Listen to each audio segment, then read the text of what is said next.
Viens no vārda Kandava skaidrojumiem ir izbraukta vieta, zirga iemītas pēdas. Tieši tāds senatnē arī bija lielceļš, kas veda uz Kandavas tirgu. 19. gadsimtā Kandavā esot bijuši 11 traktieri, kas mūsdienu izpratnē sevi apvieno stāvlaukumu, viesnīcu un kafejnīcu. Izmantojot 2 projektu Eiropas finansiālo atbalstu Kandavas muzejā, šovasar atzīmes gan traktieris, gan senais tirgus. 20. gadsimta sākumā tirgus patiešām bija brīvais tirgus, kur pircējs nepastarpināti varēja iepazīties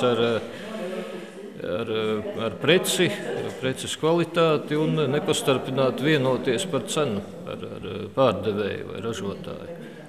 Ekspozīcijas uzdevums gan nav vien apmeklētājiem dot ieskatu vēsturē par laiku, kad mazā Kurzemes pilsētiņa piedzīvoja savu saimniecisko uzplaukumu, bet arī iepazīstināt ar šodienas novada mājražotāju un amatnieku precēm. Kā pirmā savu produkciju muzeja ekspozīcijā iekļāvusi Antra, kura par mājražotāju kļūst pirms 8 gadiem. Jo lielāks šeit būs tas piedāvājums, un jo vairāk varēs kaut kā tās programmas dažādot, teiksim, ar to, ka šie mājražotāji šeit kaut kā paši piedalās, kaut ko piedāvā, kaut kā atraktīvi darbojās tajās programmās, ko muzejs būs izstrādājis. Es domāju, ka tad tas var iet bezgalīgi, vienkārši attīstoties un domājot kaut kādas jaunas piegājienas.